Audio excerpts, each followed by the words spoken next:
Good afternoon and welcome back. And my congratulations to the organizers. We now have 7,000 registrants, and they also had the good sense to play the music of our new Vice Provost, John Brown, during the break.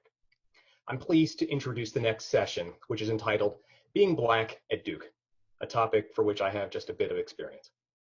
I've been privileged to see this university through multiple lenses. I've experienced Duke as a student, as an alumnus, as a faculty member, and now as an administrator. And in each of these roles, I've had more than my fair share of experiences that would be worthy of mention in this moment, and frankly, that would take the duration of our time together to fully describe. I'm tempted to tell you about my experiences with faculty who argued for the genetic basis of Blacks' athletic superiority, being laughed out of the room when asking administrators for assistance with racial challenges, being confused with the only other Black man in my graduate program, being harassed by the police, the many times that I've been asked whose lab I work in when I run a lab that's funded by millions of dollars in grant funds, or the many, many times when upon first meeting, people have said, "I thought you were white." But I won't give any more airtime to those issues right now, because each of us finds a way to navigate through these insults if we're to stay sane. I tend to lean towards history, my own and that of this community, to help me find solace.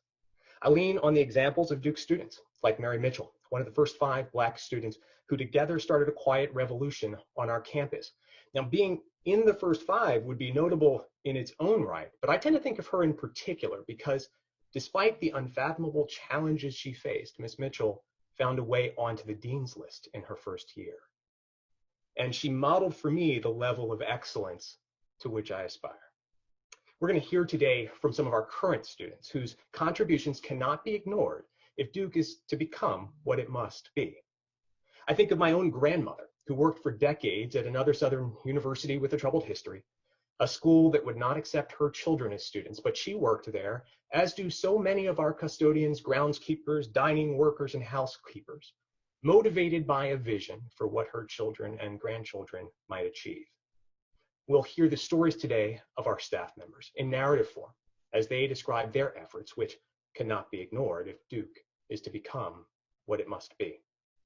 I think of a particular moment in my training as a clinical psychologist when my patient, an older Black woman, took me by the hand and asked me to walk with her. She walked me into a hospital. She stopped dead in the middle of the hallway, people busily walking by. She turned and pointed to a blank wall and simply said, "White man, white woman, colored man, colored woman."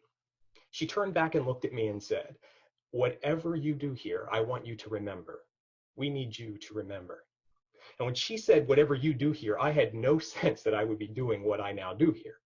But I'm thrilled to do it amidst a group of Black women leaders whose gifts are unparalleled, whose contributions are myriad, and whose excellence is self-evident. We'll hear from them today as they offer their vision for how Duke might become what it must be. And I think of the hug my mother gave me when I was first accepted to Duke as a graduate student. It was the kind of hug that only a mother can give. Later, I described to her what remains my favorite view at Duke. It's when you're coming up Chapel Drive and you see Duke Chapel emerging over the horizon. At that point, I didn't think she'd ever been to Duke, but later she told me one of her most pressing racial memories. It was really one of the first memories she had as a Black woman, and she comes to Duke on an upward bound program and sees the same view that I saw many years later. And upon having a conversation with a tour guide where she extolled her love for Duke, she was told harshly, "But we don't take Black students here." And then I understood the hug and the history that was bound up in it. We're going to hear more about Duke's history in this session, something that we must confront if Duke is to become what it must be. Now, to be clear, look, I'm not arguing that the experience at Duke is any more hostile for Blacks than it is anywhere else. I have worked elsewhere, and I chose to come here in part because of the animosity I experienced elsewhere. What I am saying is that I have very high expectations for this institution. As a young university that's still finding its way, we found a way to be excellent in so very many areas. And I believe we can find a way to be excellent in this area as well. And so I hope you will see the messages, the narratives, the admonitions, even the pain of this session for what they are. An investment.